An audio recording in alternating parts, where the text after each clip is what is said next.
Hello everyone, welcome back another video of commerce Vidyarthi. I hope बेहतर होंगे, ऐसी उम्मीद है हमारी। और इंग्लिश की प्रिपरेशन जान लगा के आप कर रहे होंगे। डे नंबर 8 के अंदर आज हम लोग बात करने वाले हैं इंडियन इकोनॉमी का चैप्टर नंबर 2 1950 टू 1990। 1950 से 1990 के दशक में भारत ने किन किन चीजों को फेस किया और हमारे किसानों को किन किन चीजों की प्रॉब्लम फेस करनी पड़ी। जैसे हम आजाद हुए तो आजाद होने के बाद हमारे पास कुछ चॉइसेस रखी गई। पहला चॉइस ये था कि हमको इकोनॉमी किस टाइप की अडॉप्ट करनी है। हम मिक्स्ड इकोनॉमी अडॉप्ट करें कि हम जो है क्या नाम है कि आपको मिक्स्ड इकोनॉमी अडॉप्ट करना है, या आपको कैपिटलिस्ट इकोनॉमी अडॉप्ट करना है, या आपको सोशलिस्ट इकोनॉमिक अडॉप्ट करना है। तीन प्रॉब्लम्स आपके सामने आई 1950s के दशक में। तो भारत ने मिक्स्ड इकोनॉमी को चूज किया क्योंकि पता था कि भारत के अंदर हम प्रॉपर सोशलिस्ट हो जाएंगे तब पर भी इकोनॉमी को चलाना कठिन हो जाएगा, देश को चलाना कठिन हो जाएगा। प्रॉपर कैपिटलिस्ट इकोनॉमी हो जाएंगे, वहां पर भी हम भारत को अच्छा चला नहीं पाएंगे। अगर इन दोनों का मिक्सचर हम लोग ले लेते हैं तो मिक्स इकोनॉमी के थ्रू हम ज्यादा बेहतर भारत को दे सकते हैं, अच्छी इकोनॉमी के साथ भारत का ग्रोथ कर सकते हैं। तो 1950 से 1990 के बीच के दशक की उन कहानियों को बताऊंगा जो आपको एक स्टोरी के फॉर्म में फील होगा। एक स्टोरी, एक इतिहास देखेंगे जो हम अपने जन्म से पहले हुई घटनाओं के बारे में जान रहे हैं। आपका जन्म नहीं हुआ था, मेरा भी नहीं हुआ था, उसके पहले की घटनाओं के बारे में जान रहे हैं। तो चलिए शुरुआत करते हैं इंडियन इकोनॉमी 1950 टू 1990। पहले समझो, before independence Indian economy was stagnant nature. 1950 के पहले जब हम आजाद नहीं हुए थे तब हमारी इकोनॉमिक की जो स्थिति थी वो स्टैग्नेंट नेचर का था। स्टैग्नेंट का मतलब एक ऐसी इकोनॉमी, एक ऐसी अर्थव्यवस्था जो प्रॉपरली रुकी हुई है, जिसका पाथ ऑफ डेवलपमेंट या तो बहुत ज्यादा स्लो है या तो ग्रोथ उनकी नहीं नजर आ रही है। फर्स्ट ऑफ ऑल, ठीक है। आगे, India was under developed country, जो आज भी आप पढ़ रहे हैं। इंडिया आज भी अंडर डेवलपिंग कंट्रीज के अंदर काउंट किया जाता है। पूर्ण विकसित नहीं है, डेवलपिंग फॉर्म में, समय के साथ डेवलप हो जाएगी, ठीक है। Enhance eliminated the existing problems and to promote the economic development, first and foremost task to the government what decide the feasible economic system of the economy. ठीक है, यहाँ पर क्या हुआ कि सबसे पहले इन्होंने क्या किया कि अपनी इकोनॉमी को चलाने के लिए इन्होंने क्या किया, जो एग्जिस्टिंग प्रॉब्लम थी, जो करंट प्रॉब्लम थी, उनको सॉल्व करने का प्रयास किया। ठीक है, और एक टास्क के थ्रू गवर्नमेंट ने क्या किया, उसको पूरा करने का प्रयास किया, टास्क बनाया। जैसे मुझे अपने गोल को पूरा करने के लिए कोई ना कोई एक ऑब्जेक्टिव बनाना होगा। In order to remove their problems and grow their economy, और एक ऑर्डर सेट किया गया, ऑर्डर की जहां पर प्रॉब्लम्स को सॉल्व किया जाएगा और इकोनॉमी को ग्रोथ दिया जाएगा। तो government has adopt the technique of progressive economic plan. Government ने यहाँ पर टेक्निकल और साथ में प्रोग्रेसिव इकोनॉमिक प्लान की तरफ काम करना चालू किया। प्रोग्रेसिव इकोनॉमिक प्लान मतलब जहां पर पाथ ऑफ डेवलपमेंट तेजी के साथ बढ़ेगा, मतलब डेवलपमेंट जो होगा वो उसका ग्रोथ बहुत बेहतर हम सेट करेंगे। And Indian government with the Prime Minister as a chairman formed the planning commission is known as NITI Aayog, जो हमारा नीति आयोग के नाम से हम जानते हैं प्लानिंग कमीशन को। ठीक है, 1950 में स्थगित इसको बनाया गया। ठीक है, इसको मतलब एस्टेब्लिश किया गया। And adopt the 5 year plan in development of a country, country के डेवलपमेंट के लिए नीति आयोग बनाया गया, प्लानिंग कमीशन बनाया गया। और प्लानिंग कमीशन बनते हैं इन्होंने अडॉप्ट किया फर्स्ट 5 ईयर प्लान। देखो, जो फर्स्ट 5 ईयर प्लान आया, हम रसिया से चोरी करके लाए, चोरी नहीं बोल सकता हूँ बट मतलब रसिया से कॉपी करके लाए। ठीक है, देखो हमारे पास जो भी चीजें हैं वो हमने कहीं ना कहीं से भ्रमण किया, और भ्रमण करने के बाद उससे हमने एक नई चीज बनाई। ठीक है, तो रसिया में 10 साल का प्लान चल रहा था, उसको हमने देखा और कॉपी करके इंडिया में 5 ईयर प्लान चलाया, जो कुछ हद तक मुझे लगता है, पर्सनल ओपिनियन है कि अच्छा भी था, कुछ हद तक चीजें खराब भी हुई उसके साथ। तो चलिए आगे देखते हैं 1950 के दशक में इकोनॉमिक प्रॉब्लम क्या होता है, पहले आपको जानना होगा। इकोनॉमिक प्रॉब्लम वो प्रॉब्लम होता है जहां पर आपके पास रिसोर्सेज कम है और उसके यूटिलाइजेशन ज्यादा है, कंजम्पशन ज्यादा है, मतलब लिमिटेड रिसोर्सेज ही सबसे बड़ा सेंट्रल प्रॉब्लम ऑफ इकोनॉमी है। अगर कभी भी संसाधन कम होगा, घर में खाने के लिए रोटी कम है और भूखे लोग ज्यादा हैं, तो लड़ाई झगड़ा होना तय है। तो same as it is lack of ठीक है, रिसोर्सेज, अनलिमिटेड वांट्स, लोगों की वांट्स क्या थी, अनलिमिटेड थी, एंड अल्टरनेटिव यूज, उसका प्रॉपर यूज कर रहे थे। मतलब अल्टरनेटिव यूज मतलब अनेकों प्रकार से, जैसे बैल है तो बैल सिर्फ खेत नहीं जोतने जाएगा, बैलगाड़ी भी बन जाएगा, बैल से ही सारे काम को हमको करना आगे। तो यहाँ पर ठीक है, वो उसको हम लगा दे रहे हैं कि वो जो है क्या नाम है, गोल गोल घूम रहा है, ठीक है, जो है क्या नाम, गन्ने की पेराई हो रही है। तो बहुत सारी चीजों में जब हम एक ही प्रोडक्ट को या एक ही रिसोर्सेज को कई जगह यूज करना चालू करते हैं तो अल्टरनेटिव रिसोर्सेज के तौर पर कहलाता है। अनलिमिटेड वांट्स या जो है क्या नाम, लिमिटेड रिसोर्सेज के बारे में पहले से हम जानते हैं, ठीक है, तो इनके बारे में हमको बहुत ज्यादा जानने की जरूरत नहीं है।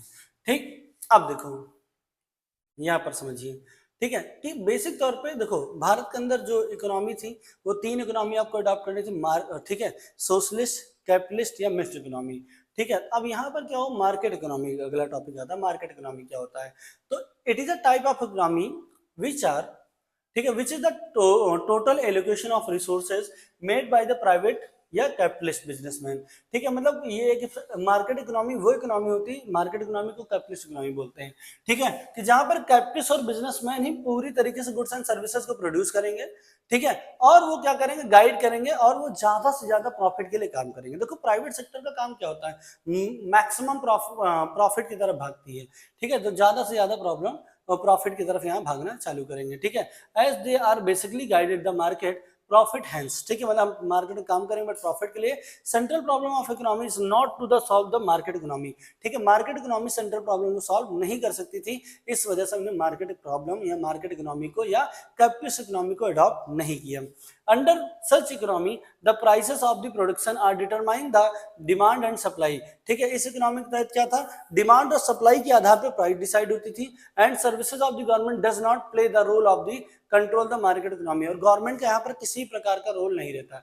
सीधी सीधी बात है, किसी प्रकार की कैपिटलिस्ट इकोनॉमी में गवर्नमेंट माने जीरो होती है। ठीक है, तो इस चीज को आप समझिए। मिक्स्ड इकोनॉमी, इसी को हमने अडॉप्ट किया। ठीक है, it is a type of economy which both private and public sector are participating and in productive activity, मतलब जो प्रोडक्टिव एक्टिविटी है उसमें सहभागिता जो होगी वो प्राइवेट और पब्लिक सेक्टर दोनों की होगी। और साथ में क्या है, एलोकेशन ऑफ रिसोर्सेज, जो भी हमारे पास रिसोर्सेज होंगे गवर्नमेंट क्या करेगी वहां पर, made by the government and remove their central problem, government क्या करेगी, सेंट्रल प्रॉब्लम को रिमूव करेगी with help of the private sector, private sector की मदद से। ठीक है, since private sector is a guide for the maximization and profit, ठीक है, जहां पर प्राइवेट सेक्टर क्या करेगा, मैक्सिमाइजेशन ऑफ प्रॉफिट को गाइड करेगा, बताएगा कि किस तरीके से आप प्रॉफिट को मैक्सिमाइजेशन कर सकते हैं। ठीक है, central problem, central planned economy, central planned economy का मतलब क्या होता है, it is a type of economy which is the total allocation of resources, मतलब जितने भी रिसोर्सेज आपके पास अवेलेबल हैं, ठीक है, central government of the country, the government is basically guided for the solving a central problem. वो देखो government क्या कर रहा है भाई, गवर्नमेंट ने क्या किया, अडॉप्ट किया मिक्स्ड इकोनॉमिक प्लान, क्यों, क्योंकि वो सेंट्रल की प्रॉब्लम को सॉल्व करना चाहता है, and he promote the social welfare in the minimum cost, और उन्होंने क्या किया कि सोशल वेलफेयर भी करना चालू किया मिनिमम कॉस्ट के साथ, कि लोगों को कम से कम पैसे में या कम से कम मतलब प्राइस में लोगों को चीजें अवेलेबल कराई जा सके। After independence Pandit Jawaharlal Nehru and other leader adopting the mixed economy, सारी चीजों को देखने के बाद जो हमारी चेयरमैन कमेटी थी, जो हमारी टीम थी नीति आयोग की, उन्होंने डिसाइड किया कि हम मिक्स्ड इकोनॉमिक प्लान पे ही काम करना चालू करेंगे। ठीक है, अब इकोनॉमिक प्लानिंग होता क्या है, what is a economic planning. ठीक है, इकोनॉमिक प्लानिंग क्या है, पता नहीं चल रहा। ठीक है, इकोनॉमिक प्लानिंग क्या है, according to the planning commission India, economic planning refers to the utilization of the countries resources in a different development activities according to the national priorities, राष्ट्र को, देश को ध्यान में रखते हुए इन्होंने क्या किया, इकोनॉमिक प्लान बनाया जिसके अंदर utilization of the country resources, country के सारे रिसोर्सेज का यूटिलाइजेशन किया जाएगा different level, different development activities के लिए, सारी मतलब जो अलग अलग डेवलपमेंट एक्टिविटीज है उनके लिए, ठीक है, उनका डेवलपमेंट किया जाएगा, जितने भी रिसोर्सेज हमारे पास गिवन होंगे उनके साथ, लेकिन नेशनल प्रायोरिटी को ध्यान में रखते हुए, मतलब राष्ट्र के हित के लिए हम काम करेंगे, देश के हित के लिए काम करेंगे, उसके अलावा नहीं करेंगे। Goal of planning in India, तो देखो गोल जो था प्लानिंग ऑफ इंडिया का वो क्या था, the planning commission is India has adopted the 5 year plan, first 5 year plan इन्होंने अडॉप्ट किया, strategy for the development of economy, economy के डेवलपमेंट के इन्होंने क्या किया, फर्स्ट इन्होंने क्या किया 5 ईयर प्लान को अडॉप्ट किया। ठीक, India launch was the first 5 year plan on 1 अप्रैल 1951। ठीक है, 1 अप्रैल 1951 में इन्होंने क्या किया, फर्स्ट 5 ईयर प्लान लॉन्च किया। ठीक है, 1951 से 1956 तक सक्सेसफुली हमारा प्लान रन कर गया। ठीक है, then we have complete the 12 5 year plan, अभी तक हम 12 5 ईयर प्लान कंप्लीट कर सकते हैं। Recently 5 year plan was operation, ठीक है, operation from the 1 April 2012 to 2017, 1 April 2012 से लेकर 2017 तक मिला के अभी तक हम टोटल 12 5 ईयर प्लान पूरे कर चुके हैं सक्सेसफुली, और साथ में अब हम लोगों ने 15 ईयर प्लान पे गोल पे काम कर रहे हैं। ठीक है, the planning commission of the deciding the 2 types of goal, planning commission ने यहाँ पर डिसाइड किया 2 तरीके के गोल होंगे, एक हमारा होगा लॉन्ग टर्म गोल, एक होगा हमारा short term goal. Long term गोल मतलब जो डेवलपमेंट आपको 20 ईयर्स के अंदर करना, मतलब 20 साल तक आपको करना है, या 20 साल के अंदर इस चीज को डेवलप करोगे, वो लॉन्ग टर्म गोल था। शॉर्ट टर्म गोल जिनका आप डेवलपमेंट विथ इन 5 ईयर कर देना, वो हमारा शॉर्ट टर्म गोल था। ठीक है, तो यहाँ पर बताओ long term goal objective of the planning, it refers to the goal which are to be achieved over a period of 20 years। 20 साल के अंदर जिन गोल्स को हम पूरा कर लेंगे या अचीव करना, हमको 20 साल के अंदर अपने गोल्स को पूरा करना है। ठीक है, दे आर, ठीक है, common and all 5 year plan, वो सारे 5 ईयर प्लान में कॉमन ऑब्जेक्टिव होगा। ठीक है, और हम उसको पूरा करेंगे। ठीक है, हर 5 ईयर प्लान में वो कॉमन ऑब्जेक्टिव के तौर पे काम करेगा। ठीक, शॉर्ट टर्म गोल्स क्या थे, it refers to the goals are to be achieve in the specific plan. ठीक है, मतलब स्पेसिफिक प्लान को पूरा करने के लिए हम लोग काम करेंगे, विद इन 5 ईयर्स को पूरा करना है, and differ to the accounting for the need and requirement of the economy, जैसे जैसे मतलब डिफर होगा नीड और रिक्वायरमेंट के अकॉर्डिंग, उस तरीके से हम शॉर्ट टर्म प्लान को ले चलेंगे। ठीक है, देखो लॉन्ग टर्म प्लान क्या, मुझे 50 करोड़ कमा लेना है, मेरा लॉन्ग टर्म प्लान है, लेकिन 50 करोड़ कमाने के लिए मुझे हर साल 1 करोड़ रुपए, 2 करोड़ रुपए, 3 करोड़ रुपए, 5 करोड़ रुपए की सेविंग करनी है। तो जब ये मैं सेविंग करता चलूंगा तो वो इंक्लूडेड होगा मेरे लॉन्ग टर्म गोल के अंदर। ठीक है, मेन ऑब्जेक्टिव क्या था, देखो 5 ईयर प्लान लाने का कोई बहुत बड़ा ऑब्जेक्टिव नहीं था, इकोनॉमिक प्लानिंग को बनाने का कोई बहुत बड़ा ऑब्जेक्टिव नहीं था, ऐसा लोगों को लगता है, लेकिन मैं आपको बताता हूँ ऑब्जेक्टिव क्यों। ठीक है, क्यों जरूरी था।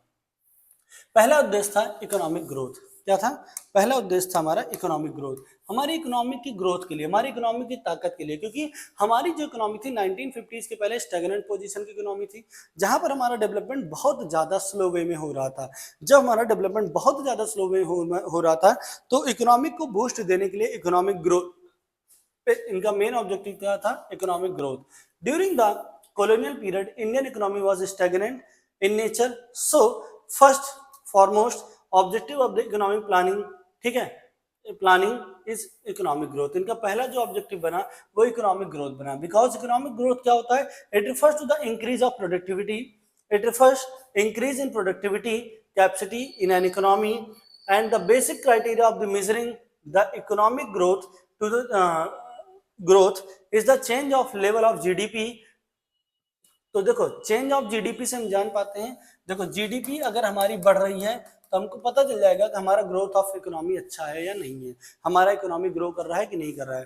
ठीक है, तो इकोनॉमिक प्लानिंग का मेन टारगेट क्या था, इकोनॉमिक ग्रोथ का मेन टारगेट क्या था, इंक्रीज द प्रोडक्टिविटी कैपेसिटी, लोगों की प्रोडक्शन कैपेसिटी को बढ़ाना, लोगों की क्षमता को बढ़ाना, लोगों को डेवलप करना कि अपनी प्रोडक्टिविटी, अपनी ताकत के साथ वो काम कर सके। ठीक है, साथ में एक किसका क्राइटेरिया क्या होता है, जीडीपी बता देता है कि लेवल ऑफ इकोनॉमी का आपका ग्रो हुआ है कि नहीं हुआ है। ठीक है, अगला होता मॉडर्नाइजेशन, चीजों को मॉडर्नाइज किया, पहला ग्रोथ ऑफ इकोनॉमी, दूसरा मॉडर्नाइजेशन। मॉडर्नाइजेशन मतलब क्या था, it refers to the adopting the new technology and the process of growth. देखो नई नई टेक्नोलॉजी को अडॉप्ट करना, process of the growth, and also put forth, ठीक है, change the social outlook and ancient meaningless rituals. ठीक है, साथ में उन्होंने क्या किया कि मॉडर्न टेक्नोलॉजी को अडॉप्ट किया। ठीक है, साथ में उन्होंने क्या किया, ग्रोथ किया कि जो हमारे पुराने रिचुअल्स हैं, जो पुरानी सभ्यताएं हैं, जो मान्यताएं हैं, उनको खत्म कर देना। जैसे क्या है कि लड़कियों को पढ़ना पाप है, लड़कियों को बाहर जाना पाप है, लड़कियां ये नहीं कर सकती, वो नहीं कर सकती, बाल विवाह कर दो। तो ये सारी की सारी चीजों को मॉडर्नाइजेशन के तहत इसको खत्म किया गया, दूसरा काम। तीसरा फुल एम्प्लॉयमेंट, टारगेट रखा कि सब लोगों के पास रोजगार होना चाहिए, अगर रोजगार है तो देश का विकास तेजी के साथ होगा, रोजगार नहीं होगा तो विकास नहीं होगा। Does not it does not zero unemployment, देखो जीरो एम्प्लॉयमेंट तो नहीं हो सकता, आपको पता है, but refer to the situation for all those who are able and willing the work, मतलब जो लोग भी एबल हैं, मतलब जिनके पास क्षमताएं हैं कि वो काम कर सकते हैं, वर्क कर सकते हैं, ठीक है, मार्केट वेज रेट पे, ठीक है, मार्केट बेसिस रेट पे, तो वो सब रोजगार वो फुल एम्प्लॉयमेंट के अंदर आता है। जैसे मुझे पता है मार्केट मुझे 10 लाख रुपए महीना दे रहा है, मैं तब भी घर पे बैठा हूँ, नहीं करूंगा, 10 लाख रुपए कम है, तो मैं बेरोजगार नहीं गिना जाऊंगा, ठीक है। The objective of full employment make the possible participate in the process of the growth in equity of the economy, मतलब इक्वल डिस्ट्रीब्यूशन लोगों का होना चाहिए, ठीक है, जिसके वजह से लोगों के पास क्या हो सर, रोजगार, मतलब रोजगार होगा तो इक्वल डिस्ट्रीब्यूशन उनका रहेगा। पहला पॉइंट क्या रखना है, इकोनॉमिक ग्रोथ पहला ऑब्जेक्टिव, दूसरा मॉडर्नाइजेशन, तीसरा फुल एम्प्लॉयमेंट, ये 3 चीजें आपको याद रखनी है, ठीक। अगला चौथा और पांचवा देखिए, इक्विटी। इक्विटी वर्ड का मतलब इकोनॉमिक्स वाली इक्विटी की बात नहीं हो रही, इक्विटी मतलब इक्वलिटी, मतलब यहाँ पर लोगों को इक्वल ट्रीटमेंट दिया जाए, मतलब जो ट्रीटमेंट मोदी को मिले वो ट्रीटमेंट आपको भी मिल जाना चाहिए। मतलब अगर डिस्ट्रिक्ट हॉस्पिटल में गए हो तो मोदी का जो है इसका 5 करोड़ का पर्चा कटेगा, तुम्हारा 2 रुपए का, ऐसा नहीं होगा, उनका भी 2 ही का कटेगा, तुम्हारा भी 2 ही का कटेगा, ठीक है। तो ये चीज आपको याद रखना, the concept of economic growth meaning nothing is the benefit of the growth restricted in the, ठीक है, handful peoples in the society, ठीक है। तो मतलब यहाँ पर क्या है कि इंपॉर्टेंट एक तरीके से इंश्योर कर दिया, मतलब benefit of the economic growth को बेनिफिट होना चाहिए, रीच द पुअर सेक्शन, ठीक है, जो भी पुअर सेक्शन के लोग हैं उन तक चीजें पहुंचनी चाहिए, और unequal distribution of the income and wealth, इसको रिड्यूस करना होगा, मतलब किसी के पास पैसा ज्यादा है, किसी के पास कम है, तो इस चीज को हमको रिमूव करना होगा, मतलब इक्वलिटी लेके आनी होगी। और साथ में सेल्फ रिलायंस का मतलब होता है कि लोग यहाँ पर क्या थे, more and more dependency in the domestic goods, ठीक है, तो जो ज्यादा से ज्यादा लोग डोमेस्टिक गुड्स या रिसोर्सेज पे डिपेंड थे, उनको सेल्फ रिलायंस बनाना, कि आप किसी भी मत निर्धारित होइए, आपके ऊपर लोग निर्धारित हों, या लोगों के ऊपर आप आश्रित मत होइए, लोग आपके ऊपर आश्रित हों। तो इन्होंने सेल्फ रिलायंस प्रोग्राम चलाया, जिसके तहत लोगों का डेवलपमेंट हुआ। 5 पॉइंट आपको यहाँ पर याद रखना होगा ऑब्जेक्टिव में, ठीक है। आगे बढ़ते हैं थोड़ा सा, ठीक। अब समझिए एग्जाम्पल्स में कुछ चीजें आपको समझाएगी। 1950 से 1956 तक क्या था, increase the agriculture production and equitable distribution of the production and income and wealth, ठीक है, मतलब यहाँ पर मेन टारगेट क्या था, ज्यादा से ज्यादा आपको एग्रीकल्चर प्रोडक्शन करना, क्योंकि भारत की ताकत एग्रीकल्चर प्रोडक्शन ही थी, ठीक है। 1956 जो सेकंड हमारा 5 ईयर प्लान था, वहां पर हमने क्या किया, इंक्रीज द इंडस्ट्रियल प्रोडक्शन में भागे, लेकिन ये हमारा ज्यादा सक्सेसफुल काम नहीं किया, ठीक है।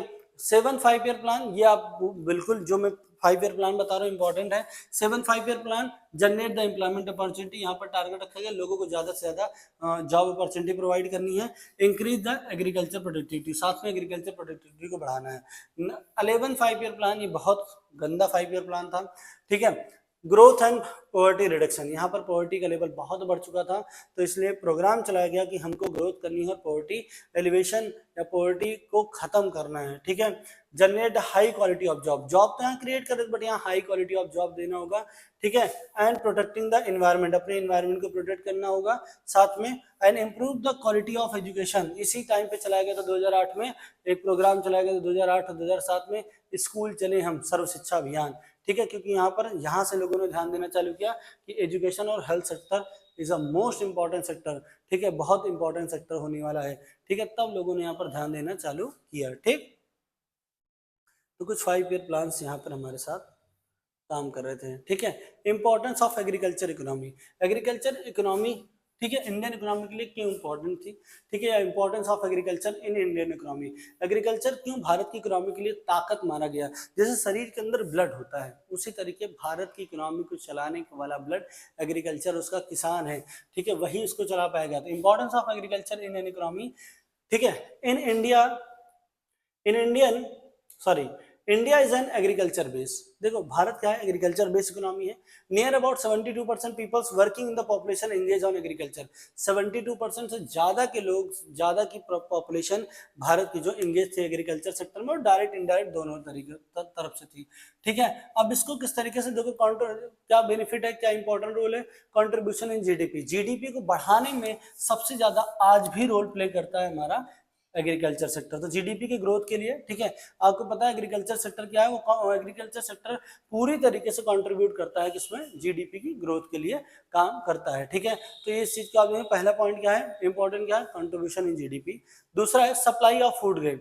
फूड ग्रेन की सप्लाई में सबसे बड़ा इंपॉर्टेंट रोल प्ले करता है, क्योंकि आपको पता है कि सेल्फ सफिशिएंट है, हम इतना प्रोडक्शन करते हैं कि खुद खा सकते हैं, लेकिन भारत के पास इतनी कैपेसिटी है कि खुद खा सकते हैं, खुद रख भी सकते हैं, साथ में 10 20 50 कंट्री को खिला भी सकते हैं। तो फूड सप्लाई ग्रेन के तौर पे इंपॉर्टेंट माना जाता है।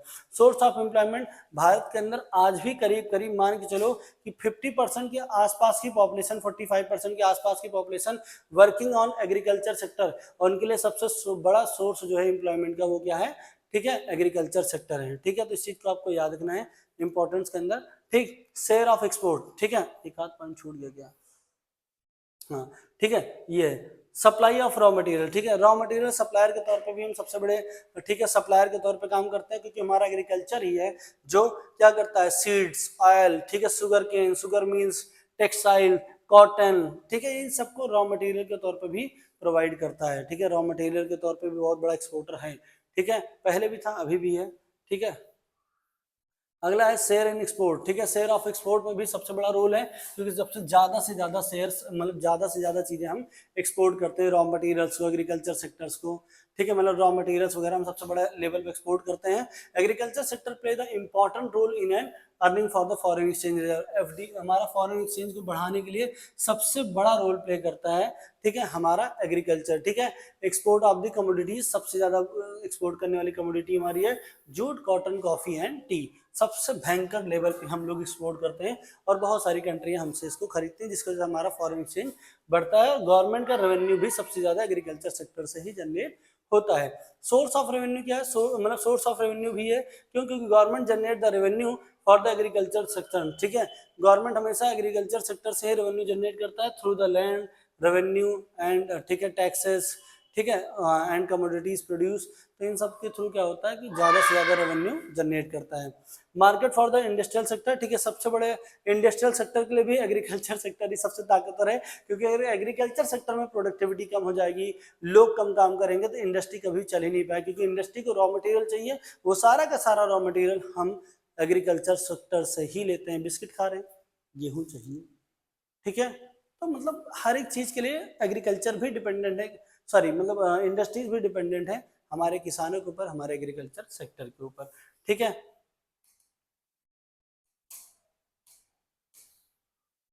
ठीक है, problems of Indian agriculture, problem क्या है, लैक ऑफ इरिगेशन फैकल्टी, सिंचाई का सबसे बड़ा प्रॉब्लम है, ठीक है, ये प्रॉब्लम 1950 टू 1990 के बीच में था, ठीक है। यहाँ पर लोग डिपेंड ऑन रेनफॉल, ठीक है, उनका क्या था, रेनफॉल के ऊपर डिपेंड होते थे, अगर बरसात होगी, बारिश होगी, अच्छी बारिश होगी, तो फसल का उत्पादन अच्छा होगा, अदरवाइज नहीं हो पाएगा, पहला प्रॉब्लम था, ठीक है। स्मॉल स्कैटर्ड लैंडिंग होल्डिंग, छोटे छोटे हिस्सों में, छोटे छोटे टुकड़ों में हमारी जो जमीनें थी बटी हुई थी, जिसकी वजह से किसान अच्छे लेवल पे खेती बाड़ी नहीं कर पा रहा था, ना वहां पर वो ट्रैक्टर लगा पाए, नए ना मॉडर्न टेक्नोलॉजी को अडॉप्ट कर पाए। तो इन सब प्रॉब्लम्स को, ये भी एक सबसे बड़ा प्रॉब्लम था, स्कैटर होल्डिंग, मतलब जैसे मेरी जमीन यहाँ पर है, दूसरी यहाँ पर है, तीसरी यहाँ पर है, चौथी यहाँ पर है, और पांचवी यहाँ पर है, तो मैं प्रोडक्शन कैसे करूं ये छोटी छोटी जमीनों को लेके, तो ये भी हमारे लिए सबसे बड़ा प्रॉब्लम था, ठीक है, स्मॉल स्कैटर, ठीक है, होल्डिंग, ठीक। फार्मर्स यहाँ पर क्या था, तो यहाँ पर लिखा farmer want to be able the adopting the modernization technique,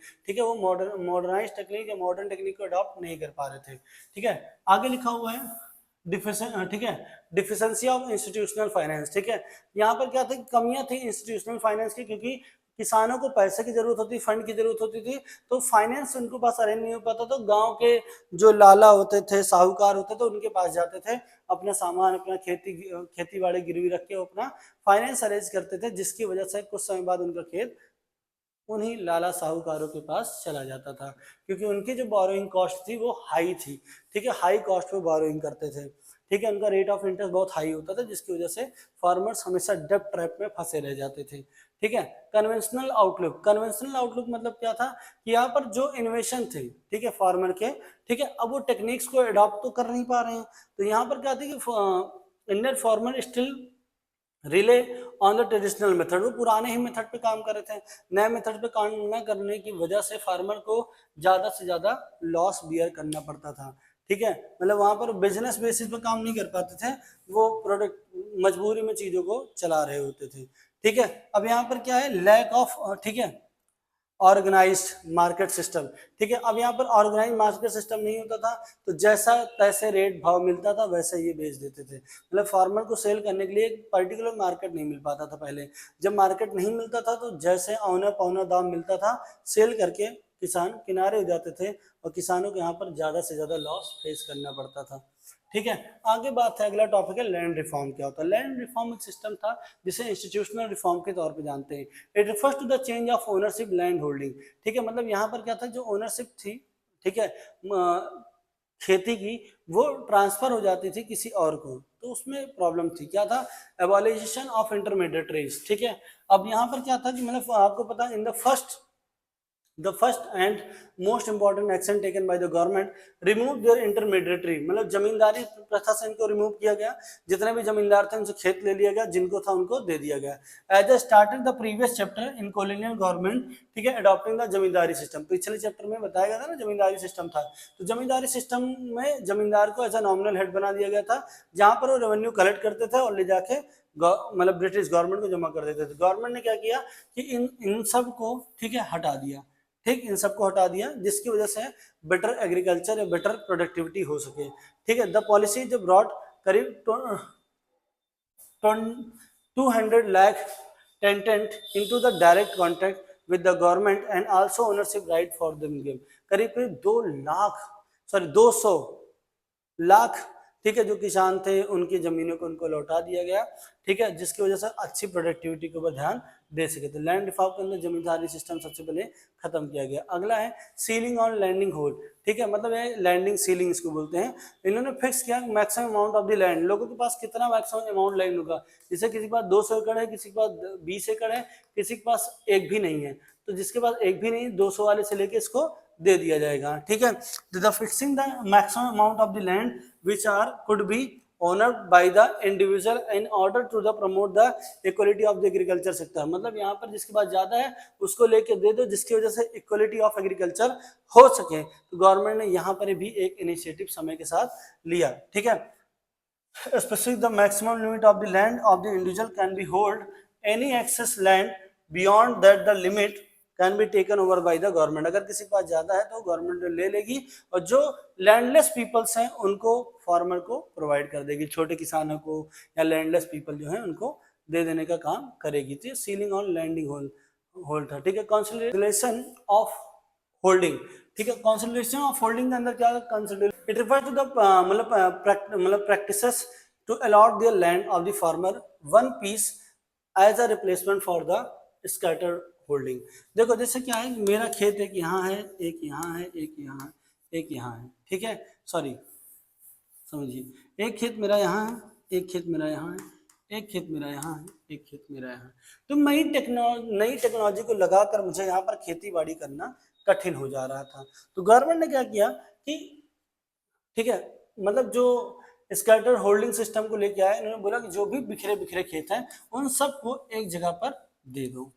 ठीक है, जैसे मेरे 4 खेत थे, उनकी इतना बनना है, तो एक जगह पर मुझे 4 खेत यहाँ पर दे दिया जाए, जिसकी वजह से मेरा एक जगह इकट्ठा हो जाएगा। तो क्या होगा, small and scattered land is now converted into the big piece, उनको बड़े पीस में कन्वर्ट कर दो, सो दैट द मॉडर्न, ठीक है, and innovation technology can be applied, जिसकी वजह से नए मॉडर्न टेक्नोलॉजी को अडॉप्ट कर पाएंगे और अपनी प्रोडक्टिविटी को वो इंक्रीज कर सकेंगे। ठीक है, कोऑपरेटिव फार्मिंग 1956, यहां से सवाल आता है। ठीक है, कोऑपरेटिव फार्मिंग क्या होती है? कोऑपरेटिव फार्मिंग जहां पर 10-5 किसान मिलके, 10-20 किसान मिलकर, ठीक है, अपने रिसोर्सेस के लिए पैसा इकट्ठा करते हैं, और वो सारे रिसोर्सेस जो भी पैसा इकट्ठा करके ले आते हैं उसको समय समय पर बारी बारी पर स्वयं यूज करते हैं।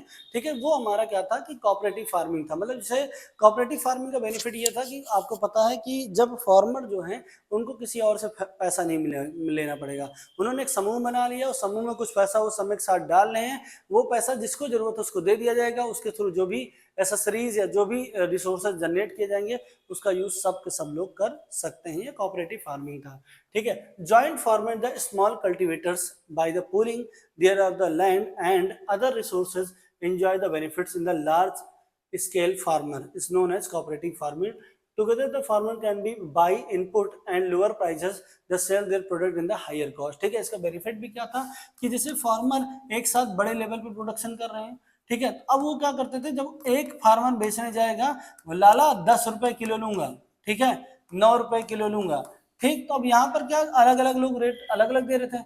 अब 10 किसान मिल गए, ठीक है, उनके पास ठीक है, मान लो 10,000 केजी का प्रोडक्शन है, तो वो 10,000 केजी का प्रोडक्शन लेके जाएंगे बेचने, तो वहां पर क्या होगा, जब एक साथ एक बड़ी इंडस्ट्री को बेचेंगे तो उनको जो 10 रुपए 11 रुपए मिल रहा था उनको 13 रुपए मिल गया। तो इसका बेनिफिट क्या हुआ कि जितने भी फार्मर थे उनको हायर कॉस्ट मिल गई, ठीक है, लोअर पीस। जैसे क्या हुआ कि मैं एक सामान खरीदने गया तो मुझे मान लो 380 रुपए का दे रहा था, लेकिन हम 10 किसान मिलकर लेने गए तो सामान हमको 350 का मिल गया। तो ये पावर थी, ठीक है, कोऑपरेटिव फार्मिंग की, ये ताकत थी कोऑपरेटिव फार्मिंग की, ठीक है, lower pieces and sell their higher cost, ठीक है, मतलब किसी भी चीज को खरीदेंगे तो लोअर प्राइस में और बेचेंगे तो हायर कॉस्ट के अंदर ही कोऑपरेटिव फार्मिंग की ताकत थी, ठीक। जनरल रिफॉर्म क्या होता है, जनरल रिफॉर्म, ठीक है, ये बहुत इंपॉर्टेंट आपके लिए है, ठीक है। जनरल रिफॉर्म क्या था, एक्सपेंशन एंड इरिगेशन फैकल्टी। सबसे पहले क्या किया गया जनरल रिफॉर्म के अंदर, ठीक है, आपने इरिगेशन फैसिलिटी को बढ़ाया गया, क्यों, क्योंकि in order to the increase the productivity of agriculture बढ़ाने के लिए हमको पानी चाहिए था, बिना पानी के धान का उत्पादन करना, चावल का उत्पादन करना सबसे कठिन है।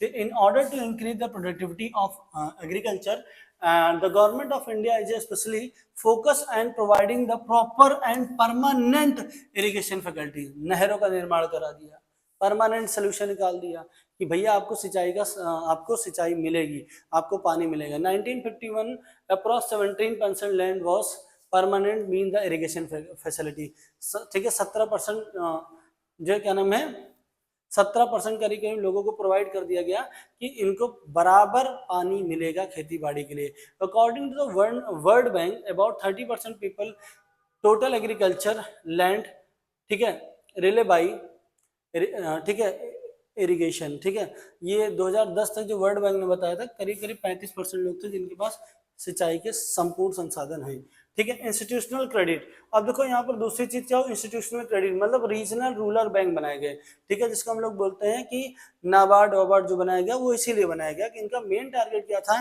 कि ज्यादा से ज्यादा लोगों को क्रेडिट फैसिलिटी प्रोवाइड करना, वो साहूकार जमींदारों के पास जाकर, ठीक है, क्रेडिट ट्रैप में डेब्ट ट्रैप में ना फंसे, जिसकी वजह से गवर्नमेंट ने क्या किया, रीजनल रूरल बैंक्स को डेवलप करना चालू किया। Has been set up by the government of the Indians fulfill the requirement of the agriculture credit, agriculture credit के लिए, ठीक है, सारी चीजों को फुलफिल करना है। साथ में उन्होंने बताया कि इनको लोअर रेट ऑफ इंटरेस्ट के साथ इनको पैसा दिया जाएगा। A nation bank of the agriculture and rural development NABARD को लेके आए, ठीक है, 1982 में, ठीक है, एपेक्स माना गया इंस्टीट्यूशनल फील्ड में, ठीक है, इसका सेटअप कर दिया गया, ये पूरी देख रेख करेगा कितना पैसा जा रहा कितना पैसा आ रहा। तो ये काम इंस्टीट्यूशनल क्रेडिट का काम किया गया। पहला सिंचाई के संसाधन को बढ़ाया गया, दूसरा, ठीक है, सिंचाई के संसाधन के साथ इंस्टीट्यूशनल ऑफ क्रेडिट को भी बढ़ाया गया। अगला सपोर्ट प्राइस पॉलिसी, ठीक है, एमएसपी बोलते हैं इसको, आज ये अप्लाई हुई है। एमएसपी का मतलब क्या था, according to the this policy government assured the minimum support price, ठीक है, of the farmer their excess output, मतलब जितना भी आपके खाने के बाद बच रहा आउटपुट उसका आपको हम मिनिमम सपोर्ट प्राइस देंगे। जैसे गवर्नमेंट ने बोल दिया कि हम 20 रुपए किलो गेहूं लेंगे, ठीक है, इसके ऊपर अगर आपको कोई दे रहा है तो आप जाइए सेल कर दीजिए, कोई दिक्कत नहीं है, इसके ऊपर मिल रहा है तो सेल कर दीजिए, बट अगर इसके नीचे कोई दे रहा है तो आप हमें भेज दीजिए, किसी और को देने की जरूरत नहीं है, तो आपका औना पौना दाम आपको नहीं मिलेगा। The farmer are free to sell their product of the market prevailing rate, ठीक है, मार्केट रेट को बेच सकते हैं, but in the case of market rate is lower, अगर लगता है कि मार्केट का रेट कम है तो वहां पर क्या हो जाएगा, एमएसपी पे गवर्नमेंट खरीद लेगी, परचेज कर लेगी, ठीक है, जिसकी वजह से आसानी के साथ आप चीजें चला सकते हो। Regulate market and cooperative farming society, एक कोऑपरेटिव फार्मिंग सोसाइटी बनाएगी। रेगुलेट द मार्केट और control the market system where government control the forces demand and supply, जहां पर गवर्नमेंट क्या करती है, डिमांड और सप्लाई के फोर्सेस को कंट्रोल करती है। Such as who allowed the inter and what price में भी चेंजेस, चार्जेस, ठीक है, तो वो बताती है कि कितना प्राइस चार्ज होगा, कितना प्राइस नहीं चार्ज होगा। Setup by the government, government ने जो सेटअप किया, objective offering the standardized price, ठीक है, प्राइस के स्टैंडर्डाइज को सेट करने के लिए फार्मर प्रोटेक्ट, ठीक है, against the exploitation of the middleman, जो बिचौलिए थे, दलाल थे, ठीक है, उनसे बचाने के लिए, उनके एक्सप्लॉइटेशन के बचाने के लिए ठीक है, कोऑपरेटिव मार्केटिंग सोसाइटी को स्टेब्लिश किया गया, जिसकी वजह से increase the bargaining power, farmer की बार्गेनिंग पावर बढ़ सके, जहां किसान औने पौने दाम पे बेच दे रहा था उसको रिमूव करने के लिए, ठीक है। एंड उन्होंने बोला कि हम आपको बेस्ट प्राइस अवेलेबल कराएंगे, आउटपुट जैसा आपका ग्रेड होगा प्रोडक्ट का, और store and warehouse facility has been expand build by adopted by the buffer stock, ठीक है, बफर स्टॉक के लिए भी इन्होंने क्या किया, काम करना चालू किया कि हमारे पास ज़्यादा से ज़्यादा स्टॉक रहेगा समय के साथ, ठीक है। ग्रीन रिवॉल्यूशन, ये टॉपिक इंपॉर्टेंट है, ज़्यादा आपको यहाँ दिमाग नहीं लगाना है, what is a green revolution आपको जान देना है।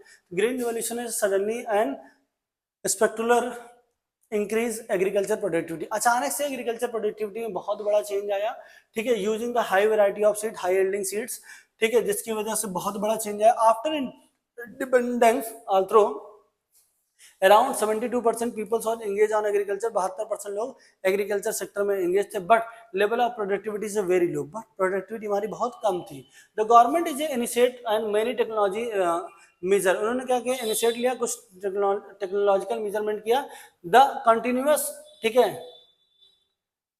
इंसेंटिव एफर्ट ब्रेक द, ठीक है, तो इन्होंने क्या किया कि कुछ कॉन्टिन्यूसली, मतलब इन्होंने अपनी टेक्नोलॉजी में चेंजेस लाए और कॉन्टिन्यूसली इन्होंने एफर्ट किया, ब्रेक दिया, और अचानक से क्या हुआ कि यहाँ पर रिगार्ड द ग्रीन रिवॉल्यूशन, ठीक है, तो अब ग्रीन रिवॉल्यूशन आने का कारण क्या था, using the high variety of seeds, ठीक है, यूज द केमिकल फर्टिलाइजर, ठीक है, और पेस्टिसाइड्स, क्रॉप प्रोडक्शन यहाँ पर यूज किया, ठीक है। आगे यहाँ पर क्या किया, साइंटिफिक क्रॉप रोटेशन के ऊपर ध्यान दिया कि कब हमको प्रोडक्टिविटी करनी है, कब हमको खेती बाड़ी करनी है, कब नहीं करनी है, ठीक है, और modernization of cultivation of modernization को अडॉप्ट किया, जिसकी वजह से हमारा ग्रीन रिवॉल्यूशन हमको देखने को मिला, ठीक है, 1960 की दशक, ठीक है, 1960s के मिड से देखने को, 65 के मिड 70s तक हमको देखने को मिला।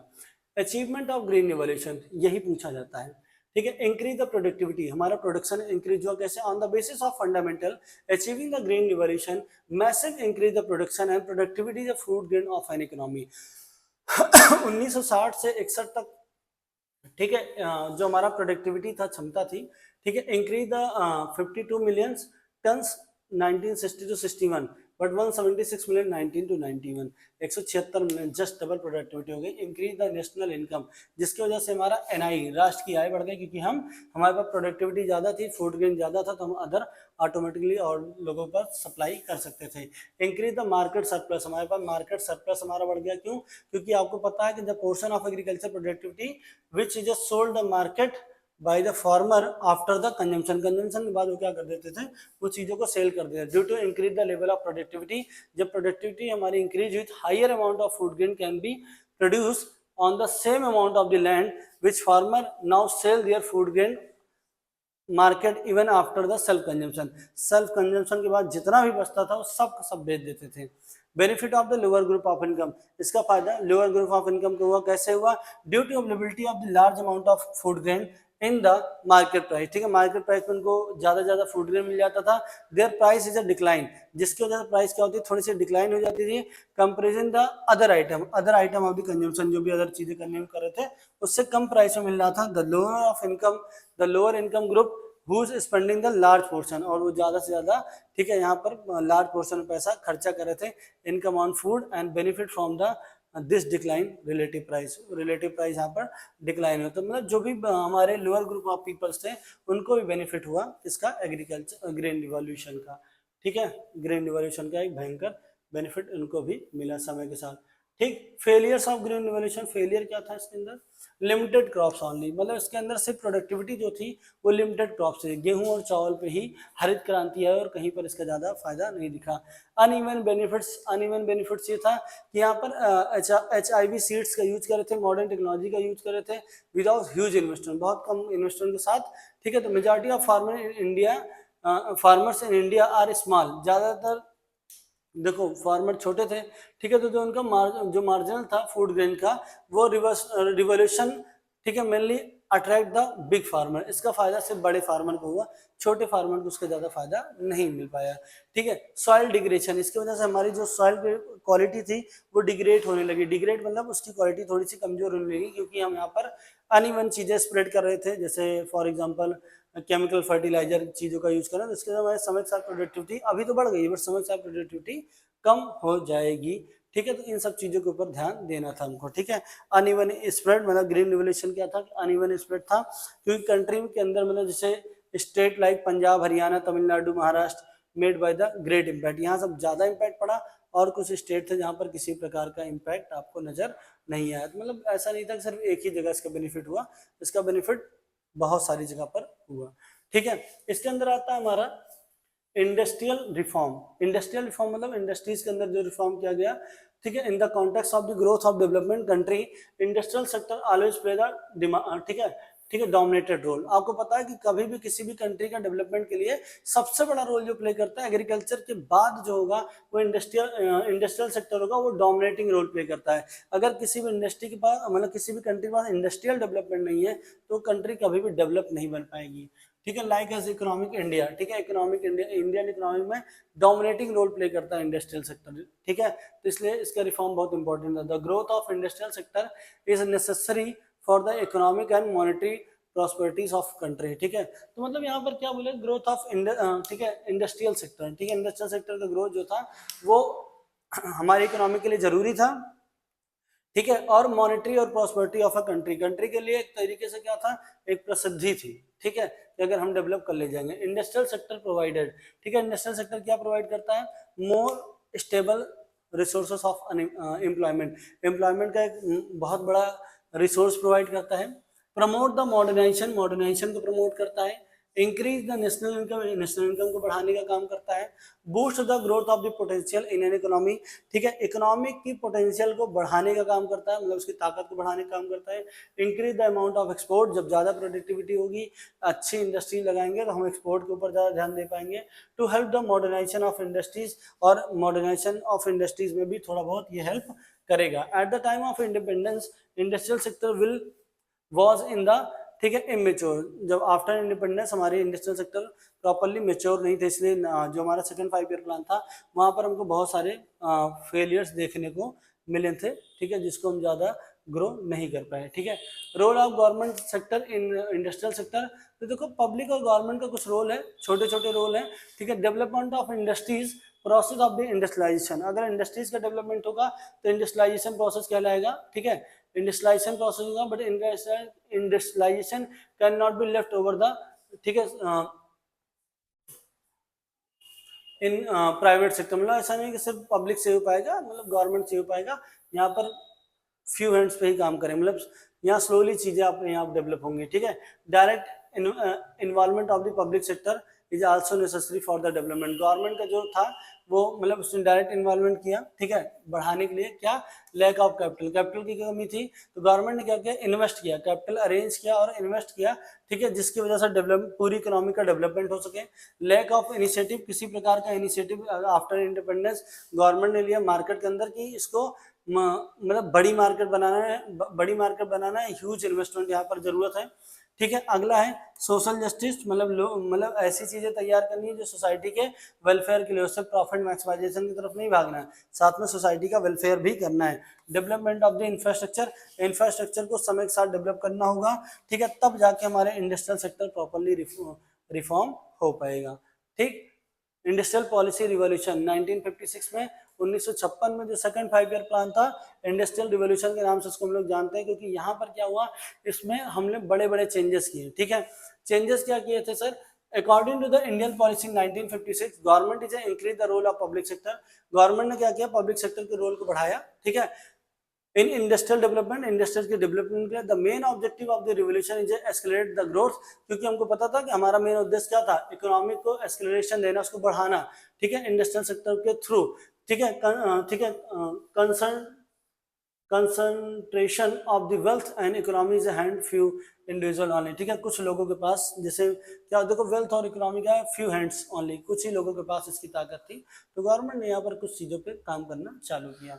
फीचर्स क्या थे, tyre of the classification of the industry, तो इन्होंने देखो यहाँ पर 3 तरीके से क्लासिफिकेशन किया, ठीक है। 1956 में टोटल इंडस्ट्रीज को 3 कैटेगरी में डिवाइड किया है। शेड्यूल ए में 17 इंडस्ट्री थी, ठीक है, कंप्लीटली पब्लिक सेक्टर था, वहां पर कंप्लीटली गवर्नमेंट का था, किसी का कोई रोल नहीं था, ठीक है। शेड्यूल बी के अंदर those who could be establish both private and public दोनों की थी, और रोल, ठीक है, यहाँ पर public sector is a more dominating than private sector, private sector से ज्यादा डोमिनेटिंग था, ठीक है। और जो यहाँ पर इंक्लूड यहाँ पर बता दिया गया, ठीक है, सी मतलब जो हमारा कैटेगरी सी था, remaining industry which are to be left open for the private sector, जो बच्चों इंडस्ट्री थी उनको लिए प्राइवेट सेक्टर ओपन कर दिया गया। 3 कैटेगरी में डिवाइड किया, शेड्यूल ए, शेड्यूल बी और शेड्यूल सी, 3 कैटेगरी में यहाँ पर चीजों को डिवाइड किया गया, ठीक है। इंट्रोडक्शन, ठीक है, यहाँ पर क्या किया, इंट्रोड्यूस किया गया, ठीक है, इंडस्ट्रियल लाइसेंसिंग के लिए,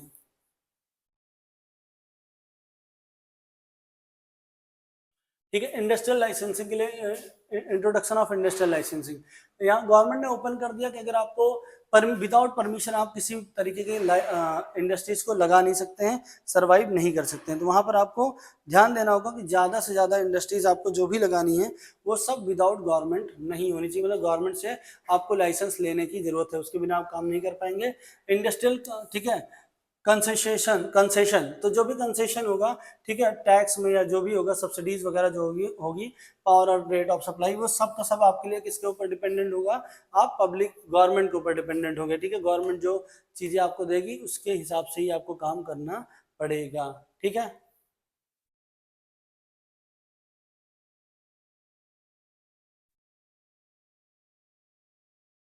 ठीक, गवर्नमेंट ने क्या किया, अगला काम क्या किया, स्मॉल स्केल इंडस्ट्री लगाई, SSI, ठीक है।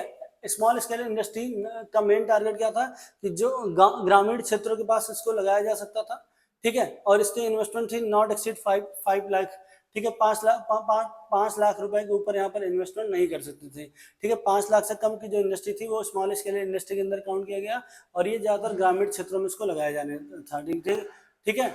The government is also focus on the developing and strength of the small scale industry, government का मेन फोकस क्या था कि स्मॉल स्केल इंडस्ट्री पे ही मेन फोकस था, जिसकी वजह से इनका हम प्रॉपर डेवलपमेंट कर सकें, ज्यादा से ज्यादा ग्रोथ ऑफ इकोनॉमी दे सकें, ठीक है।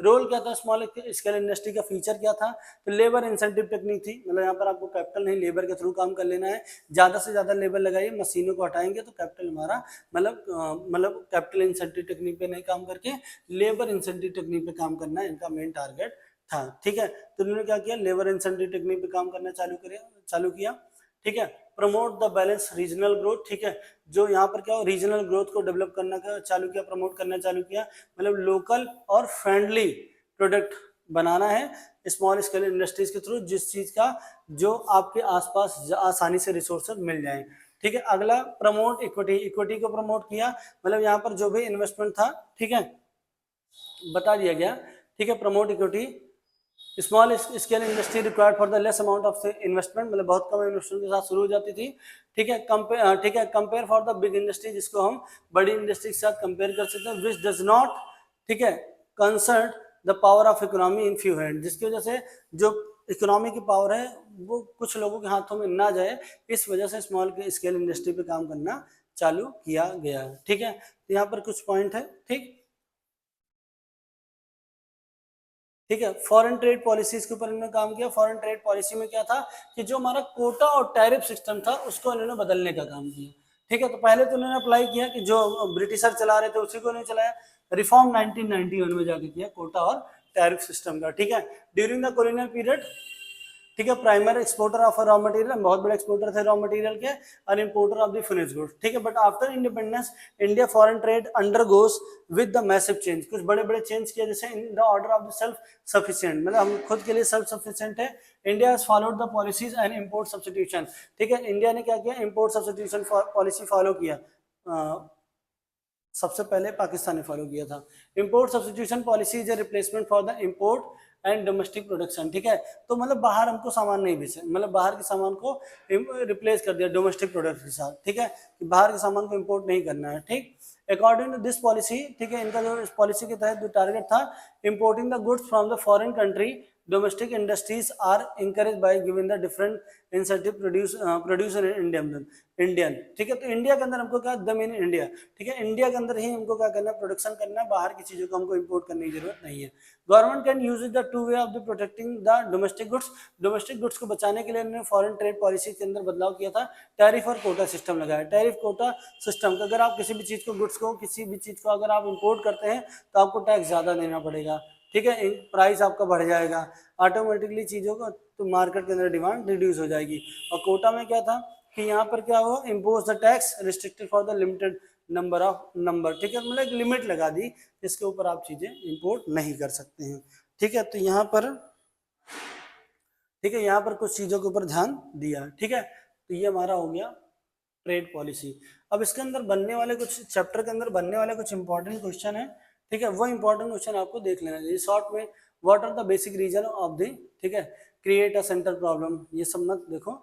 इसके अंदर जो आपको सबसे इंपॉर्टेंट क्वेश्चन है, ठीक है, two problems of the Indian economic agriculture, the main objective of 5 year plan के ऑब्जेक्टिव क्या थे, 5 ईयर प्लान लॉन्च कब हुआ था, ठीक है, सीलिंग ऑन लैंड होल्डिंग क्या है, इकोनॉमिक प्लानिंग क्या होता है, what do mean by cooperative farming. Short में, लॉन्ग में आपको याद रखना है, explain growth and objective of 5 year plan, problem of what to produce, ये तो छोड़ देना, importance of agriculture sectors in Indian economy and what are the problem of agriculture after the colonial period, what are the institutional reform adopted by the government, ठीक है। तो ये आपको देख लेना है इंपॉर्टेंट सवाल के अंदर, ठीक है। तो चलिए मिलते हैं, तब तक के लिए धन्यवाद, जय श्री श्याम, राधे राधे, मिलते हैं अगली वीडियो में, अपना ख्याल रखिए, तब तक के लिए धन्यवाद।